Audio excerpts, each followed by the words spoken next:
May city ordinance Mas tayo. marunong pa kayo sa LTO ah.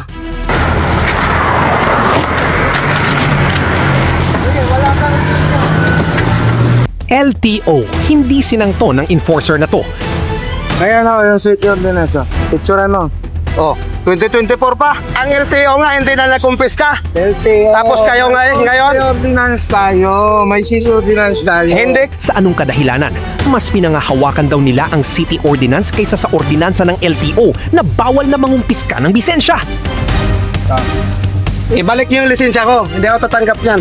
Mga kababayan, paano kung harap-harapan kang sabihan ng isang enforcer na wala siyang pakialam sa patakaran ng LTO? Wala kayong awa sa mga truck. Tapos wala pa yung nilalagay na truck ban kayo. Nakalagay dyan? Mayroon doon. Pag napasok mo. Oo. May nakalagay doon? Wala. Mayroon. Kapuntahan natin. Huliin mo lahat yan. Eh, paano ang siyang nag-istorbo ka mo sa amin? Ito ang ikinagulat ng isang truck driver matapos hindi ibigay ang lisensya nito. Ay, executive order. May ang LTO na hindi kayo pwedeng kumpiska ng May lisensya. city ordinance, sir. No? At nang tanungin kung bakit, aba, city ordinance daw ang sinusunod nila at hindi nila ino-honor ang patakaran ng LTO. Ang LTO nga hindi na nakumpiska. Tayo pa yung local. Kaya naman dito na uminit ang ulo ng truck driver na ito. Anong karapatan yung magkumpiska ng lisensya? Ha? Walang public servant to. At kung si Mayor Isko ang tatanungin mo, paniguradong hindi nito papayagan ang ganitong klaseng kalukuhan ng mga enforcer na ito. Okay lang naman sa iyo, pero ano po siya? Pagka medyo kayo. Bakit hindi po sir? Ayan o, yung city ordinance. Picture ano? Oh, 2024 pa. Ano yan? Pina-implement yan. 2024 pa pinapa-implement nyo. 2024 yan. Oh. Hanggang ngayon. Implementado dati. May executive order, may ang LTO na hindi kayo pwedeng kumpiska ng May lisensya. city ordinance, sir. No, may city ordinance. Mas tayo. marunong pa kayo sa LTO ah. Kung kayo tatanungin mga kababayan, nasa katwiran ba ang enforcer na ito o kailangan pa nila ng training pagdating sa mga ordinansa na pinapatupad ng LTO sa kalsada? Ibalik niyo yung lisensya ko. Hindi ako tatanggap niyan.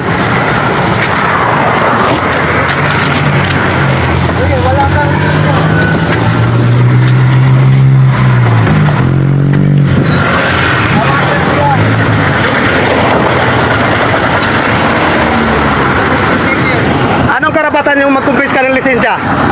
Ha? Walang public servant to. Oh. Wala kayong karapatan magkumpiska ng lisensya. Basahin mo. Wala kayong karapatan. Mas magaling pa kayo sa ang LTO nga hindi na nakumpiska. Tapos kayo ngayon Ordinance tayo. May city ordinance tayo. hindi kayo lamang sa city ordinance.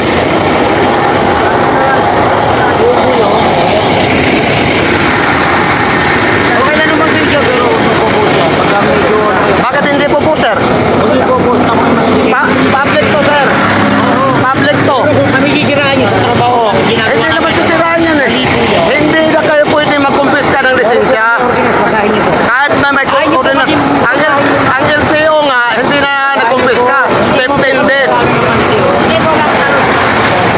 Hindi kayo pwedeng magkumpiska ng lisensya.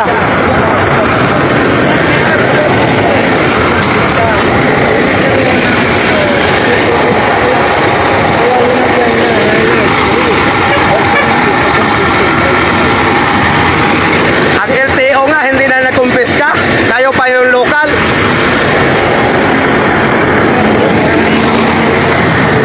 Oh.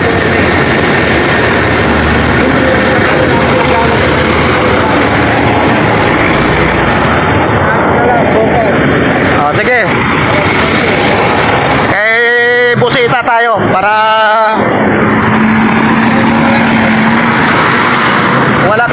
wala kayong awa sa mga truck. Kapiraso lang tong liko namin. Kung susunod lang tayo, walang Tapos wala pa yung nilalagay na truck ban kayo. Oh, saan? Saan? Saan? May lalagay dyan? mayroon doon. Mga nakalagay doon? Wala. Mayroon. Puntahan natin. Mayroon, wala. Alas 9 ko naman trap na. Trap on lahat yan. Oo. Ayan, trap on lahat. Oh, huliin mo lahat yan. Paano ansang sahid nag-istorbo ka mo sa amin? Ano nag-istorbo? Nagkatigasan ng ano nyo. Ano ba lang eh?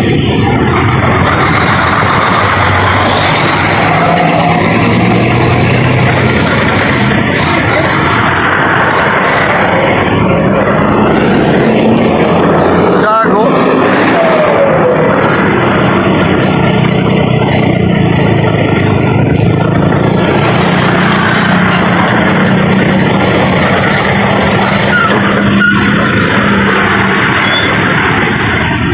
Wala pang line nyo.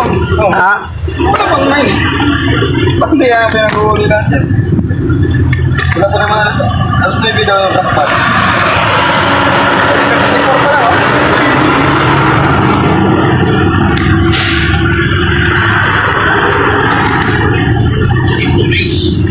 Alam naman natin mga kababayan na hindi madali ang buhay ng mga truck driver. Magdamag sa kalsada, malayo sa pamilya, at araw-araw nakikipagsapalaran para lang may maiuwi sa kanilang tahanan. Kaya masakit para sa marami na makita silang napapahamak dahil sa mga kahina-hinalang pagpapatupad ng batas. Mga kababayan, kilala natin si Mayor Isko. Pagdating sa mga abusado at nagpapasikat gamit ang kapangyarihan, hindi ito nagdadalawang isip na umaksyon. Dahil para kay Yorme, ang batas ay dapat ipatupad ng patas. Hindi pwedeng may sariling interpretasyon, hindi pwedeng may sariling batas, at lalong hindi pwedeng ginagamit ang uniforme para manindak ng motorista. Sa huli, isang simpleng panghuhuli sana ang nauwi sa malaking usapin tungkol sa karapatan ng mga motorista at tamang pagpapatupad ng batas. At ngayon, maraming netizens ang nagtatanong, kung mali ang ginawa ng enforcer, ilan pa kaya ang nabiktima nito noon? Mga kababayan, dapat bang imbestigahan ang ganitong klaseng enforcer? Comment down below. May keep ordinance. Mas marunong pa kayo sa LTO Sige, wala kang... Ngayon ako yung city ordinance. Picture ano? Oh, 2024 pa. Ang LTO nga hindi na nakumpiska. LTO. Tapos kayo ngayon? May ordinance tayo. May city ordinance tayo. Hindi. Ibalik niyo yung lisensya ko. Hindi ako tatanggap niyan. Wala kayong awa sa mga truck.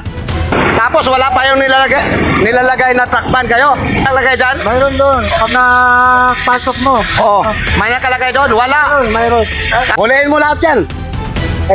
Paano ansang sahid nag-istorbo ka mo sa amin?